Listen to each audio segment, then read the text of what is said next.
This video was made possible by Squarespace. Start building your website for free at squarespace.com/Wendover, and then when you're ready to launch, use the code Wendover for 10% off. If you were just dropped in this place with no prior knowledge, where would you guess you were? Maybe Florida or California or Hawaii, somewhere tropical, but this is definitely the US. It just looks like the US. From the style of signs to the way the roads look to the stores that line the streets, you can tell it's the US, but it's not Florida, it's not California, it's not Hawaii, it's not even on this side of the world. It's America's most isolated territory. It's Guam. The United States has 5 inhabited territories: the US Virgin Islands, Puerto Rico, American Samoa, the Northern Mariana Islands, and Guam itself. Guam is the furthest of these 5 from the continental US, nearly 8,000 miles away from Washington, D.C., making it the most isolated. Beijing, Delhi, Cape Town, and Buenos Aires are all closer to DC than Guam is, and yet the island is a fully fledged territory of the US. It is the US. Guam has been inhabited for thousands of years by the native Chamorro people until the 1500s when it was first claimed as a territory by Spain. Centuries later, after the US's victory in the Spanish-American War, the territory was ceded to the United States along with Puerto Rico and the Philippines. Aside from a brief and brutal Japanese occupation during World War II, the island has remained part of the US ever since. Many Americans had never even heard of Guam until summer 2017. That was when North Korean leader Kim Jong-un threatened to launch a ballistic missile at Guam. The threats may have since subsided, but the effects of that summer have not. The island stretches less than 30 miles from top to bottom, which makes it smaller than every other US state and territory, and yet it packs more than 160,000 people into that small size. In fact, it's more densely populated than all but 5 US states or territories. Meanwhile, it is by far the most developed place in Micronesia. To put it in perspective, Guam's neighboring islands, the Northern Mariana Islands, which are also part of the US, have a GDP per capita of $16,800, while Guam's is more than $35,000. Kiribati, meanwhile, the most populous country in Micronesia, has a GDP per capita of $1,500. Guam is an outpost of the modern developed world in one of the poorest regions of the world. Its location, though, is its greatest asset. Its economy exists because of where it is. The island is 3 hours from Tokyo, 4 hours from Seoul, and 5 hours from Hong Kong. It's close to Asia, but it is still the US, unequivocally.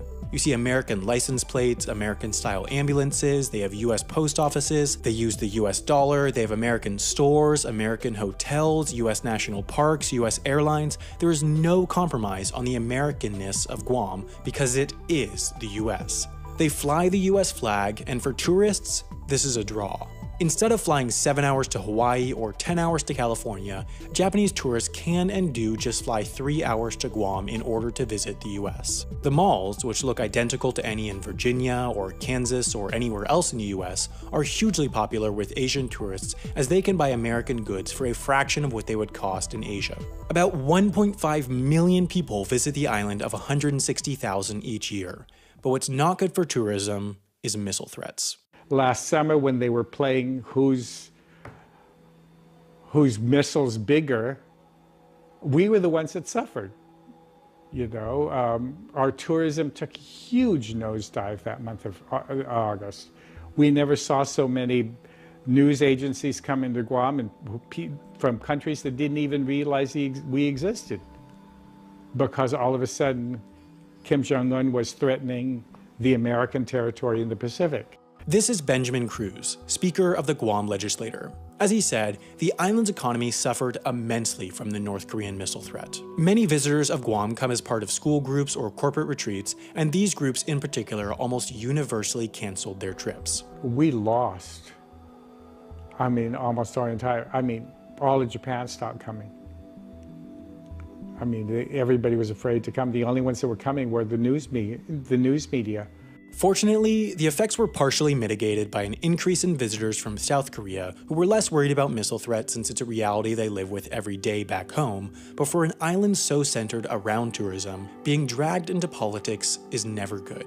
Despite being part of the US, though, Guam functions politically differently from every other part of the US. Benjamin Cruz, along with the 14 other senators, are the lawmakers of Guam. They can legislate just like any state legislator, but the main political difference for Guam is at the federal level. All the US federal laws, the ones made in Washington for the whole country, all those laws apply in Guam. What Guam doesn't get, though, is a vote. Their congressional representatives don't get a vote, so by extension, the people of Guam can't vote on the laws that apply to them. In addition, unlike Washington, D.C., which also doesn't receive a vote in Congress, Guam, along with the other US territories, is not able to vote for their president, the US president. This presents an issue not only because of the lapse in democracy, but also because many US laws that may make sense for the continental United States just don't for a territory on the other side of the world.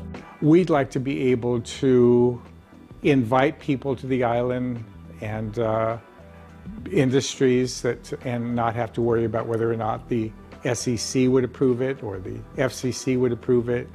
We'd like to be able to have control over our skies so we can invite airlines to fly in without having to clear with FAA on whether or not this airline or that airline can or cannot fly. The process for a foreign airline of gaining approval to fly to the US is often long and laborious, and there are a number of special security and immigration rules for flights to the US. This isn't a problem for large intercontinental airlines or Mexican or Canadian ones for whom flights to the US represent a large part of their market, but for small regional Asian carriers, they might pass on flights to Guam just to avoid having to gain FAA approval. Another issue for Guam is the Jones Act. This law prevents foreign-built, owned, or operated ships from carrying cargo or passengers between US ports. This may make sense within the continental United States. Just as you wouldn't want a foreign airline flying domestic cargo routes, you wouldn't want a foreign shipping company taking over cargo routes like Houston to Charleston or Seattle to Oakland, but Guam is a different story. Cargo ships generally make many stops along their routes, so it would be perfectly normal for a Taiwanese ship, for example, to go from Oakland to Hawaii to Guam to Osaka to Taipei, but it can't because then it'd be transporting goods between US ports. Instead, only US ships can bring goods from the US, where most of Guam's goods come from, to Guam. Other US territories like American Samoa and the Northern Mariana Islands are exempt from this rule, but Guam is still subject to it, which makes shipping to the island more expensive. Despite the issues the US federal government may cause, the people of Guam are in no hurry to distance themselves from it. I think if you were to ask a majority of the people on the island, they would like to have a closer union with the United States, and some may even want statehood. I mean, in fact, a majority of them would love to see statehood. In many ways, Guam is one of the most patriotic areas of the US. The US military freed Guam from a brutal and deadly Japanese occupation during World War II, which many of the older residents still remember. The younger residents, meanwhile, quite often work for the US. Just about every family on this island, I'm sure almost every family on this island, had at least one member of their family serve in the military. 1 out of 8 residents of Guam serve or have served in the US Armed Forces. It has a higher enlistment rate than any US state, but this is helped by the fact that a quarter of the island is US military bases. The island is one of the US military's most strategic assets. Of course, the US has plenty of bases in Japan and South Korea, but Guam is US soil less than 4 hours away from North Korea, the East China Sea, and the South China Sea, all possible flashpoints for US conflict. The US military is the single largest employer on Guam, and its economy depends on the military. While tourism may have suffered recently, the military business is good. The number of military personnel stationed on Guam is slated to more than double in the coming decade, which will no doubt stimulate the economy. This doesn't come without concern. Guam only has so much land, but all factors considered, Guam is on the rise. Guam is truly a unique place. Plenty of countries have territories far away from their mainland, but few are as developed and similar to the rest of the country as Guam. If Guam was just off the coast of the US mainland, it would be totally unremarkable. Just another piece of the US that looks and acts like the rest of the US.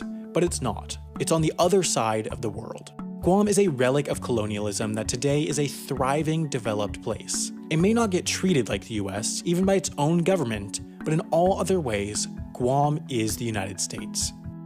One aspect of Guam's story that this video didn't cover is how they're trying to grow their local small businesses in order to make the economy more self-sustaining. Squarespace also helps with this. They help small businesses make what was previously only available for huge companies, a great, beautifully designed, professional-looking website. Small businesses aren't necessarily physical stores. Whatever you do, whether it be photography, podcasting, YouTubing, anything you hope to make money from is a business, and so you need to make sure people can find you. If you're anything like me, the first place you go to find something is the internet, so it's absolutely crucial to have a great-looking website since that's your first impression. With their beautiful designer templates, customizable website builder, fantastic 24/7 customer support, and reasonable prices, Squarespace is absolutely the best place to build your web presence. Best of all, you can try out Squarespace for free by going to squarespace.com/Wendover, and then when you're ready to launch, you can get 10% off only by using the code Wendover at checkout. Squarespace is a great supporter of the show and makes ambitious videos like this, which was filmed on location in Guam, possible, so please do at least check them out at squarespace.com/Wendover. Also, for those of you still here, I want to mention that there's a behind the scenes video on my personal channel of Brian from Real Engineering, Joseph from Real Life Lore, and myself filming this video on location in Guam. Thanks for watching, and we'll see you again in 3 weeks for another Wendover Productions video.